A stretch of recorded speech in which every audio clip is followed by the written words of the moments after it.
우리가 2017년 기준으로 쓰레기 발생량은 하루에 가정에서 5만 3천 톤, 공장에서 16만 톤, 건설 현장에서 20만 톤, 합계 41만 톤의 쓰레기가 매일매일 나옵니다. 이 수치를 그냥 여러분들이 다 외우실 필요가 없죠, 그죠? 아니 외우셔도 무방합니다. 상관없습니다. 하지만 외우실 필요는 없어요. 굳이 외우고 싶다면은 이렇게 외우세요. 5만 톤, 15만 톤, 20만 톤, 40만 톤, 5, 15, 20, 40 이렇게 그냥 깔끔하게 외우시면 됩니다. 근데 순서를 헷갈리면 안 돼요. 가정에서 20만 톤 나온다고 막 이렇게 다니시면 나중에 사회적 무리를 일으키시게 됩니다. 그래서 하루에 가정에서 5만 톤 해서 하루에 40만 톤의 쓰레기가 나옵니다. 10cm 두께로 10m 폭으로 도로를 깐다라고 했을 때 하루 400km의 도로를 깔 수 있는 양이 나옵니다. 1m 1m로 띠를 두르게 되면 100일 동안 나오는 쓰레기를 모으면 지구 한 바퀴를 두를 수 있어요. 쓰레기띠로.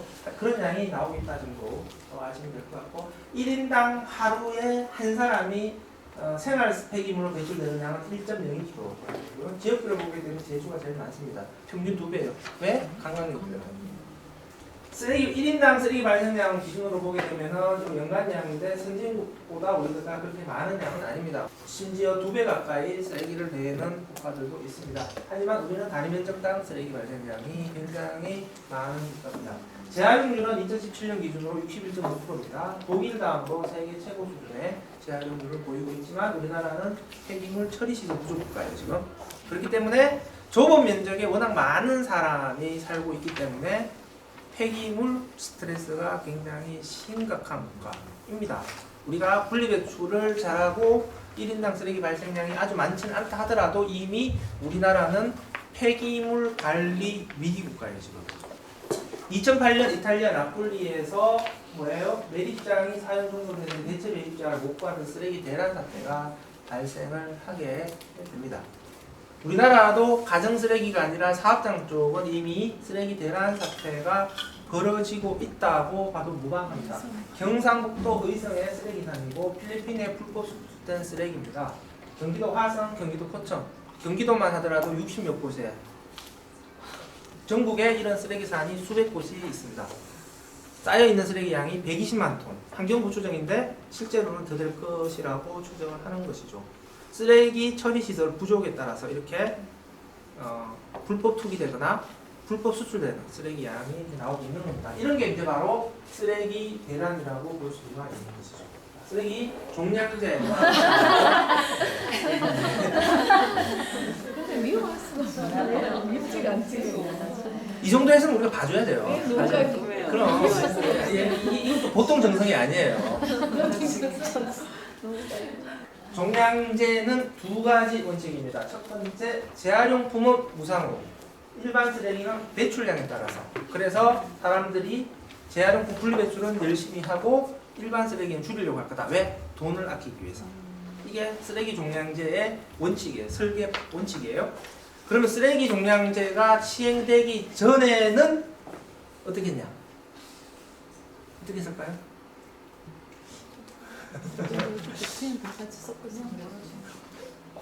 쓰레기 종량제가 시행되기 전에는 오물세를 걷었어요.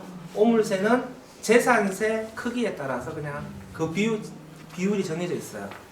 그러니까 내가 쓰레기를 어떻게 버리느냐에 관계없이 그냥 오물세는 나가요. 그러다 보니 사람들이 분리배출을 해야 될 하등의 유인이 없어요. 그래서 1995년 1월 1일부터 전국에서 일시에 쓰레기 종량제를 합니다. 오물세 시스템을 쓰레기 종량제 체계로 바꾸게 됩니다. 전 세계적으로 유례없는 사건입니다. 종량제라고 하는 것은 굉장히 어려운 제도예요. 주민들의 쓰레기 배출 습관을 전국에서 일시에 바꾸는, 근데 독재 국가가 아니면은 불가능한 미션인데 우리는 95년에 해냈습니다. 배출량에 따라서 수수료를 매기는 방식이 종량제 봉투라고 하는 부피에 따라 돈을 내는 방식, 무게를 재는 방식. 그래서 부피 종량, 무게 종량 이런 방식들이 있습니다. 쓰레기 종량제와 관련된 문제 첫 번째, 주민 부담률이 너무 낮습니다. 평균 33.3%입니다. 종량제 봉투 처리하는데 들어간 돈이 100원이라고 한다면 주민들이 내는 돈은 33.3원에 불과하다는 거예요. 이 말은 뭐냐면 지자체가 나머지 돈은 다 지자체 재정으로 메꾸고 있다라고 하는 겁니다. 지자체 청소 재정이 이제 왜곡되는 것들이 바로 이런 문제이죠. 배출자들로부터 비용을 징수해야 되는데 배출자들로부터 비용을 징수하지 못하니 나머지는 지자체 재정으로 메꿔야 되고 그러다 보니 지자체의 청소 재정이 부족해지는 문제가 발생을 하는 거예요. 그러니까 도시 청결과 관련해서 지자체가 투자 여력이 많이 없게 되는 상황이 발생을 합니다. 길거리 쓰레기통 설치를 해야 되는데 길거리 쓰레기통 설치를 못해요. 음식물 쓰레기 관련해서 RFID 기기 같은 거 다 깔아줘야 돼요. 그 다음에 동네마다 재사용 가위 같은 것도 쫙 깔아줘야 돼요. 그래야 재사용이 활성화되죠. 이런 건 다 지자체 재정이 소요되는 겁니다. 근데 이런 행위를 못해요. 그래서 우리는 이제 청소 재정이 다 실제적으로는 종량제 봉투나 음식물 쓰레기 처리하는데 다 들어가 버리니까 나머지는 돈이 없으니까 어떻게 해야 돼요? 입으로 다 해야 돼요. 일종의 정신승리법이죠. 리듀스, 리유스가 중요하다라고 하지만 돈이 없으니까 그냥 입으로 주민들 보고 자꾸 실천만 하라고 그래요. 주민들이 실천할 수 있는 인프라를 어떻게 깔아줄 거냐에 대한 고민을 못하고 있어요. 두 번째, 단독주택 지역의 쓰레기 관리 체계가 엉망이 되어버렸습니다. 종량제 봉투 시스템에서는 정해진 시간에 문 앞에 종량제 봉투를 내놓는 날, 재활용품을 내놓는 날이 정해져 있게 되는데 시민들이 일단은 두 가지를 안 지킵니다. 일단 문 앞에 내놓는 게 아니라 전봇대나 으슥한 골목 문 앞으로 찾아갑니다. 담벼락부터. 그리고 종량제 봉투와 재활용품 배출하는 날짜를 다 구분을 하지 않습니다. 그러다 보니 전봇대 밑에 종량제 봉투와 재활용품이 같이 혼재되어서 쌓이게 됩니다. 쓰레기가 그렇게 쌓이게 되면은 사람들의 쓰레기 배출 관련된 마음속의 기준들이 붕괴돼 버려요. 그리고 굉장히 지저분해지게 되니까 마음의 양심의 가책을 덜 받게 됩니다. 그래서 쓰레기를 막 버리게 돼요. 우리가 이제 외국인 노동자들, 이주민들을 많이 탓하게 되는데 저는 그 사람들을 그렇게 탓할 게 못 된다라고 보는 게 뭐냐면은 이미 그렇게 쓰레기가 엉망으로 배출되니까 자기들도 버리는 거예요. 만약에 깨끗한 골목이면은 자기들이 버리면서도 이상하게 생각할 거예요. 하지만 한국 사람들도 다 그렇게 버리고 있기 때문에 자기들도 따라갑니다. 그래서 쓰레기가 버리지는 담벼락의 주인들은 쓰레기 버리는 놈도 손목을 자르고 싶은 거죠, 이거. 그래서 단독주택 지역에서 주민 간의 갈등이 가장 많이 일어나는 게 쓰레기 문제하고 주차 문제입니다. 이게 지금 아직까지도 해결이 안 되는데 이 부분은 이제 자원순환 마을 만들기라든지 이런 주민 공동체 운동의 차원에서 이렇게 접근을 해야 되는데 가장 근본적으로는 지자체가 투자할 수 있는 뭔가가 있어야 돼요. 투자 없이 이것도 해결이 안 됩니다. 길거리 쓰레기통 없어지고요. 재활용품이 생산이 악화가 됩니다. 재활용할 수 없는 쓰레기로 재활용품 막 버리게 돼요. 그 다음에 비가정제 사업장 재활용품 분리배출 이 엉망이 됩니다. 그래서 이런 종량제 봉투 시행 25주년이 다 되어가는 시점에서 이런 등등의 문제점을 가지게 됩니다. 일회용품은 규제 업종이 있고 규제 대상 일회용품이 있고 규제 방법이 있어요. 규제 방법은 사용업체 사용 금지를 얘기합니다. 무상 제공 금지, 공짜로 나눠주지 마라. 사용은 할 수 있대 공짜로 나눠주지 마라가 무상 제공 금지고요.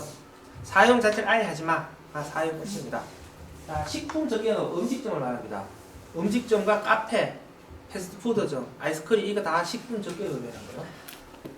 식품 저기업은 뭐예요? 일회용 컵은 사용 금지입니다. 매장 내에서. 근데 일회용 컵 보세요. 합성 수식컵 및 금속 밥컵에 종이가 빠져 있죠. 종이컵은 그래서 식당 내에서 사용하는 것에 대해서 규제 대상이 아닙니다. 종이 용기는 일회용 용기에서 규제 대상입니다. 일회용 수저, 포크, 나이프 규제 대상입니다. 아이스크림 가게에서 매장 내에서 종이 용기 아이스크림 담아서 일회용 스푼으로 먹으면 불법이에요. 지자체가 단속을 안 하는 겁니다.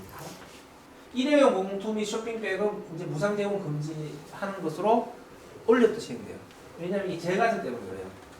제과점에서 비닐봉투 막 쓰는 걸 좀 규제해 보려고 했더니만 제과점은 일회용 비닐봉투에 대한 규제 대상이 아니에요. 일회용 비닐봉투 규제 대상은 도소매업이거든요. 제과점을 도소매업으로 알았던 거죠. 2002년부터 이렇게 해왔는데 그동안 한 15년 지날 동안 몰랐어요. 왜? 규제를 안 하다 보니 어떤 사각이 있는지 몰랐던 거죠. 작년에 규제를 해보려고 하다 보니까 이제 이런 사각이 있다는 걸 알게 된 거야. 그래서 제과점은 식품 적개급이네. 그래서 식품 적개급에 비닐봉투 무상 제공 금지가 들어가게 된 겁니다. 자, 도소매업의 경우에는 일단 비닐봉투 사용은 할 수 있는데 공짜로 나눠주지 마라. 다만 표준산업분류의 슈퍼마켓 뭐예요? 매장 면적이 165제곱미터 이상인 슈퍼마켓은 비닐봉투 자체를 사용을 못합니다. 원래 1월 1일부터 시행이 됐는데 적응할 기간을 3개월 줬어요. 그래서 실제적인 규제 단속은 4월 1일부터. 그런데 이렇게 규제를 하는데 예외 조항이 있어요. 이쑤시개는 별도의 해수 용기를 갖추고 계산대나 출입구에서 제공하는 방법으로 사용할 수 있다. 그러니까 식당 테이블마다는 이쑤시개 못 놔요. 하지만 계산대 옆에서는 넣을 수 있어요. 그래서 밥 먹고 앉아서 쑤시다가 이제 지금은 계산하고 나가면서 쑤시게 되는 게 바로 일회용품 사용 규제 때문에 그렇습니다. 그다음에 규제 적용 예외가 다양하게 있습니다. 이렇게 하고 있어요. 자동 판매기를 통해서 음식물을 판매하는 경우도 일회용품을 사용할 수 있습니다. 예전에 2008년에 음식점에서 종이컵 사용하는 게 풀렸거든요. 그 전까지는 불법이었어요. 그러면 자동 판매기를 통해서 음식물을 판매하는 경우에 일회용품을 사용할 수 있잖아요. 그러니까 음식점에서 예전에 어떻게 해요? 밥 먹고 나면은 미니 자판기에서 커피 뽑아 먹게 있잖아요. 그런데 공짜로 나눠주면은 불법이에요. 왜냐하면 판매하는 거잖아요. 그래서 그 식당 주인이 10원짜리 이만큼 쌓아놓잖아요. 이 10원짜리 지도 등급 나와서 이거 누가 쌓아놔서 몰라요. 손님이 놔두고 갔나 보죠. 이렇게 되는 거예요. 그래서 손님이 10원을 넣고 어쨌든 구매를 한 거예요. 그런 식의 편법을 사용했는데 2008년에 우리 이명박 대통령 각하님께서 종이컵을 국민 불편 최소화를 위해서 규제 대상에서 빼버렸잖아요. 그러면서 식당의 자판기 위에 동전이 쌓여있는 게 없어졌어요. 이제. 그리고 심지어 식당 내에서도 예전에는 물컵을 나눠주다니 종이컵을 나눠줘요. 그때 이후에 바뀐 모습들입니다. 한국의 1인당 비닐봉지 사용량은 1인당 연간 420개다 라고 얘기하는데 솔직하게는 아무도 몰라요. 좀 약간 420개는 좀 과장됐다라고 생각합니다. 쏙비닐 사용량까지 포함해서 저는 한 300개 1인당 정도 수준일 거다라고 생각합니다. 제가 한 달 동안 40명 가지고 하나 다 세봤어요. 실제 주부님들 대상으로 해서 종이 1회 비닐용 쏙비닐까지 매일매일 몇 개 쓰는지를 다 체크하게 했어요. 해봤더니만 하루에 평균 쏙비닐까지 해서 한 2장 정도 쓰시는 것 같아요. 한 가구가 하루에 평균. 핀란드가 1년에 4장 쓴다고 하는데 요거는 일회용 플라스틱이고요. 다회용 플라스틱 백은 한 8, 90장 써요. 자, 쓰레기가 어떻게 재활용되느냐? 가정에서 나온 쓰레기는 종량제 봉투, 재활용품, 음식물 쓰레기, 대형 폐기물 이렇게 크게 4가지로 보면 됩니다. 대형 폐기물은 종량제 봉투에 들어가지 못하는 큰 폐기물을 얘기를 하는 것이죠. 이렇게 재활용품을 분리배출하면 한꺼번에 실어서 갑니다. 이거 가지고 재활용 되니 안 되니 막 불쾌하게 생각하시는 분 계신데 건강에 안 좋습니다. 그냥 선별단이라고 하는 곳에 가서 다 품목별로 선별합니다. 사람들 손으로 선별을 해요. 그 플라스틱은 페트병, PP, PS, 비닐 이렇게 5가지 골라내고 또 스티로폼은 따로 처리를 하고요. 유리병은 백색, 갈색, 녹색 3색으로 선별을 합니다. 다음에 캔 같은 경우에는 철캔 같은 경우에는 자석을 돌려요. 벨트 위에 자석을 쫙 돌리면 다 붙어요. 그리고 남은 게 알루미늄 캔이죠. 알루미늄 캔을 손으로 집어냅니다. 이런 식으로 컨베어 벨트 위에서 사람들이 손으로 선별을 합니다. 그런데 우리가 재활용품을 잘못 버리게 되면 그러니까 비닐봉투에 너무 꼭꼭 싸서 버리면 안 돼요. 지금 다 뜯는데 너무 시간 걸려요. 너무 힘들어요. 그리고 그래서 사실은 큰 비닐봉투 안에 그냥 다 집어넣어주면 되고 분류를 비닐, 그다음에 캔하고 플라스틱하고 종이팩 하고 하는 것들은 여기다 한꺼번에 그러니까 따로따로 비닐봉투 안에 또 비닐 이렇게 싸서 넣으면 안 된다는 거예요. 그냥 비닐 사용은 최소화시켜라. 큰 비닐 안에 다 집어넣어라. 넣으려면 그 비닐만 뜯으면 쏟아지게끔 이렇게 버리시는 게 좋고 다음에 비닐, 스티로폼, 다음에 이제 나머지 폐지 이렇게 이제 그 비닐 안에 집어넣을 수 없는 거는 따로따로 내면 되고 나머지 안에는 이제 모양이 형태를 가지고 있는 이런 것들은 그냥 안에 다 집어넣으면 종량 저기서 컨베이어 벨트에서 한 개만 딱 뜯으면 쏟아져 나오게 되면은 컨베이어 벨트에서 할 수 있는데 이렇게 작은 비닐을 하게 되면 굉장히 힘들어요. 한 두 번째 오염 물질을 제거하지 않으면 저기가 굉장히 작은 여건이 힘들어집니다. 선별하시는 분이 잘 걸리는 직업병이면 손톱 곰팡이에요. 가보시면은 막 지죽은 사체도 나오고 막 똥기저귀 나오고 뭐 장난 아닙니다. 자, 품목별로 한번 볼까요? 종이팩은 양면에 비닐 코팅되어 있기 때문에 안 돼요. 폐지에 섞어서 버리면 안 돼요. 재활용이 안 됩니다. 종이팩만 따로 모아야 돼요. 그래서 종이팩 별도 수거, 종이팩 거점 수거 세탁. 종이팩 별도 수거하면 아파트 같은 경우에는 폐지에 종이팩 섞어버리게 하는 게 아니고 종이팩 별도 마대가 있어야 돼요. 없잖아요. 근데 그거는 아파트 공동주택과 계약을 체결한 민간 사업자가 그렇게 안 해서 그래요. 그 공동사업자가 그 공동주택관리사무소에서 아파트 재활용 사업자 선정할 때 계약서에 그 명시하면 되거든요.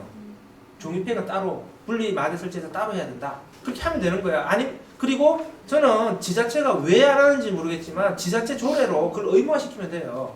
민간 재활용 사업자와 계약을 체결하는 공동주택의 경우에 계약서에 반드시 그걸 명시하고 종이팩 별도 수거함을 분리마대를 반드시 설치해야 된다. 이렇게 하면 돼요. 그러니까 안 한단 말이에요. 종이팩이 양이 워낙 적기 때문에 사실은 신경을 안 쓰는 거예요. 하지만 주민들 같은 경우에 종이팩 분리를 좀 열심히 했는데 재활용이 안 되는 거잖아요. 그리고 종이팩 거점 수거센터는 단독주택 같은 경우에는 종이팩이 힘들어요. 그래서 거점 수거센터를 오게 하는데 주민자치센터를 주로 지자체에서 이용을 하는데 주민자치센터는 주민들이 잘 몰라요. 그리고 잘 안 가요. 그래서 활성화 시키려면은 주민들이 상시적으로 많이 이용하는 공간, 그러니까 유통마트, 유통센터, 그러니까 유통마트가 거점의 주요 역할을 할 수 있도록. 그래서 대형마트 같은 경우에는 종이팩 거점의 역할을 의무적으로 하도록 규제를 강화하면 좋을 것 같고, 아이가 있는 지역은 학교가 또 그 역할을 해도 괜찮아요. 애들이 있는 곳에 우리를 많이 가요. 이런 식으로 이제 체계를 잡아가야 되는데 자꾸 효과가 없는 것도 위주로 지금 막 주민자치센터에서 어떻게 해보려고 힘들어요. 안 돼요. 그다음에 유리병 같은 경우에는 분리배출병과 보증금병으로 구분 됩니다. 보증금 소주 얼마? 100원. 맥주? 130원. 보증금이 붙어 있어요. 그래서 판매점에 가져가면 그 보증금을 돌려받을 수 있죠. 그러니까 판매점으로 가져오라는 거예요. 판매점으로 왜 가져오라는 거냐? 다시 세척해서 재사용하려고. 여러분들이 이걸 분리배출해버리게 되면 어떻게 돼요? 그게 깨져요. 그럼 세척 재사용을 못해요. 그리고 더러워져요. 그래서 반드시 판매점으로 반환하도록 해야 된다. 분리배출되는 병은 분리배출로 한 후에 백색, 갈색, 녹색으로 3색으로 선별된 다음에 깨트려가지고 유리병 만드는 용광로에서 녹여서 다시 유리병으로 만듭니다.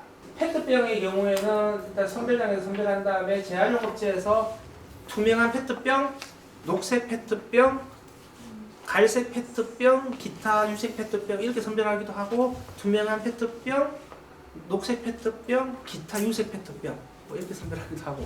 어쨌든 페트병은 플라스틱 용기 중에서 다른 PPP에서와는 다르게 색상별로 선별을 해요. 색상별로 선별한다라고 하는 게 중요합니다. 몸통의 색깔이 아주 다양하지 않기 때문에, 그리고 투명한 색깔이 가장 많기 때문에 몸통의 색깔에 따라서 구분해서 선별을 해요. 왜? 몸통을 그래서 색깔에 따라서 재활용을 합니다. 몸통 재활용을 해요. 백색이 제일 가치가 높습니다. 재생원료는. 백색 페트병이 재생원료의 가치가 가장 높은데, 페트병은 그렇기 때문에 마개하고 라벨은 반드시 분리해야 돼요. 왜냐하면 마개하고 라벨은 색깔이 들어가 있잖아요. 몸통을 색깔로 선별해서 재활용을 하려고 하는데 마개하고 라벨이 들어가 버리면 색깔이 엉망이 되버려요. 마개하고 라벨을 페트병하고 똑같이 페트 재질로 만들면 좋지 않냐 라고 얘기하시는데, 그게 안 좋은 게 뭐냐면은 페트병하고 재질을 다르게 해야 마개하고 라벨을 분리할 수가 있어요. 마개하고 라벨을 분리하는 방법은 크게 두 가지입니다. 소비자가 떼서버리거나. 근데 소비자가 100% 안 지킨다면 그 100% 지키는 국가는 어디에도 없습니다. 불가능해요. 그러니까 소비자들이 일본 같은 경우에 제일 잘하는 국가, 전 세계에서 제일 잘하는 국가인데 일본 같은 경우에도 소비자들이 떼서 안 버리는 비율이 한 20% 정도 돼요. 80% 정도 되는데 20%가 안 돼요. 그렇기 때문에 페트 재활용 업체에서 붙어있는 상태로 들어오는 것을 기계로 선별을 해야 돼요. 그런데 어떻게 선별을 하냐면은 제일 효과적인 방법이 물에 띄우는 겁니다. 물에 띄우면 페트는 가라앉아요. 무거워서. 그런데 마개하고 라벨은 P나 PP를 쓰게 되면 물에 떠요. 그러면 페트병 본체하고 싹 선별을 할 수 있다라고 하는 거죠. 그래서 소비자가 그러면 라벨을 떼기 쉽게 어떻게 할 거냐? 접착제를 쓰지 않고 절지선을 넣는 방법이 하나가 있고, 접착제를 쓰더라도 접착제 사용 면적을 최소화시키고 이렇게 손잡이를 두는 거. 이런 방법들, 다양한 방법들이 있습니다. 스티로폼은 스티로폼이 맞을까요? 스티로폴이 맞을까요? 폼이 둘 다 맞아요. 스티로폴은 독일 브랜드, 스티로폼은 미국 브랜드. 둘 다 맞습니다. 근데 통상적으로 스티로폼이라는 브랜드 명칭을 우리가 더 많이 사용을 합니다. 스티로폼의 정식적인 명칭은 Expandable Polystyrene EPS라고 합니다. 그러니까 플라스틱이 PS는 재질들 있잖아요. 그러니까 스티로폼은 PS 재질이에요. PS 재질에 가스를 집어넣어서 뻥튀기 하는 게 스티로폼입니다. 그래서 발포 합성수지라고 합니다. 뻥튀기 했다고. 발포 합성수지 중에서 PS 재질을 뻥튀기 한 게 스티로폼이에요. 우리가 스티로폼이라고 하는 것들은 PS 재질을 뻥튀기 한 거다. 이 PS 재질을 뻥튀기 했으니까 부피는 큰데 가벼워요. 운반 비용이 많이 들어가죠. 그래서 재활용을 할 때는 가스를 빼내야 돼요. 그래서 그 감용이라고 합니다. 녹이는 거죠. 그래서 가래떡처럼 뽑아내요. 가스 다 빼내가지고 녹이서 이렇게 가래떡처럼 뽑아내는 거를 잉고트라고 합니다. 잉고트를 만든 다음에 다시 용융해서 쌀알 모양의 펠렛을 만든 다음에 주로 액자를 많이 만들어요. 그런데 우리나라는 여기까지 만들고 나머지는 다 중국에서 만들었지. 옛날에 여기까지 다 만들었는데 중국 다 옮겨갔어요. 다음에 이런 게 있잖아요. 컵라면 용기부터 시작해서 도시락 같은 거. 이런 거는 PSP라고 합니다. 폴리스티렌 페이퍼라고 얘기를 하는데요. 그냥 스티로폼하고 그냥 같다라고 생각하면 됩니다. 같은 PS 재질인데 스티로폼이 발포를 뻥튀기를 50배 했다 그러면 요거는 한 10배 정도는 탄 거예요. 그러니까 발포 크기가 알갱이가 작은 거예요. 그런데 같은 PS 재질, 같은 재질이에요. 그래서 스티로폼하고 같이 섞어도 같이 녹여서 재활용이 가능하다. 아파트 경비원 아저씨 중에서 이거 안 된다라고 스티로폼 아니다라고 얘기하시면 이거 잘 됩니다. 이거는 PSP 맞아요. 이거는. 다음에 이런 과일 싸는 거 있죠. 요거는 발포 합성 수지인 거는 맞는데 발포 합성 수지 중에서 EPE예요. P를 뻥튀기 한 거예요. 그래서 스티로폼하고는 재질이 다릅니다. 스티로폼하고 섞으면은 재활용이 안 돼요. 그래서 스티로폼에 절대 섞으시면 안 됩니다. 어떻게 버리라는 소리냐? 되게 공식적으로 얘기하기가 굉장히 난감합니다. 종량제 봉투에 버리라고 권하기도 그렇고 비닐 버리실 때 살짝 섞어서 버리시라고 얘기하기도 그렇습니다. 비닐 봉투에 섞어서 버리게 되면 기술적으로 재활용되는 건 문제가 없습니다. 하지만 EPR과 관련해서 뭔가의 원칙을 훼손하는 문제가 또 있기 때문에 또 종량제 봉투에 버리라고 하는데 그 소비자가 물건 살 때 이미 재활용 비용 낸 건데 또 종량제 봉투라고 버리기 또 그래요.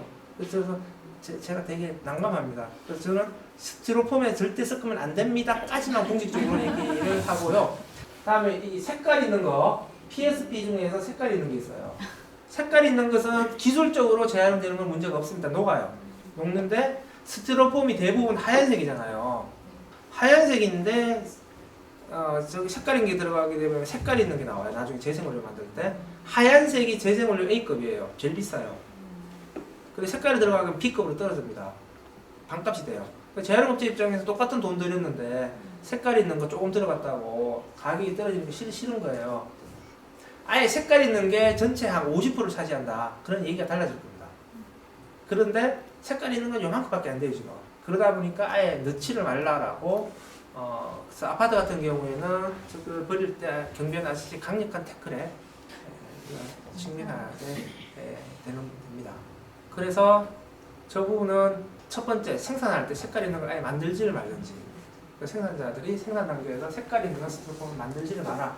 두 번째는 어쨌든 원칙상으로는 소비자가 분리배출하는 것을 제지해서는 안 됩니다. 근데 아파트의 경우에는 민간 단위에서 이루어지는 거래이기 때문에 그렇긴 한데 제일 문제는 지자체가 아예 방침으로 컵라면은 분리배출을 못하게 하겠다. 이렇게 하는 곳도 있어요, 지자체가. 그렇게 하는 것은 문제가 됩니다. 왜냐? 분리배출 표시가 되어 있는 거예요. 단일 재질 플라스틱은 P, PS 이렇게 선별을 해서 성형 제품을 만드는데 이렇게 쭉 한 다음에 펠렛을 만들어서 이런 성형 제품을 만듭니다. 단일 재질 용기들은 PS는 색깔이 너무 다양해요.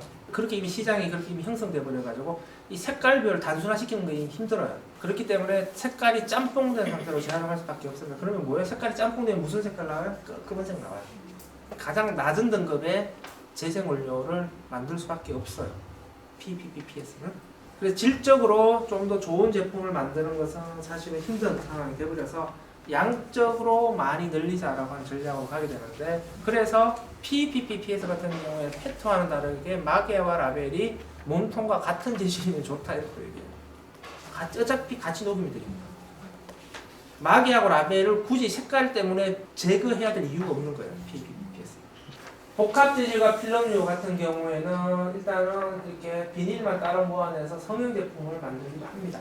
그런데 재질이 여러 가지가 섞이는 거기 때문에 특히 PPP가 주로 이렇게 섞이게 되는데, 그래서 물성이 안 좋아요.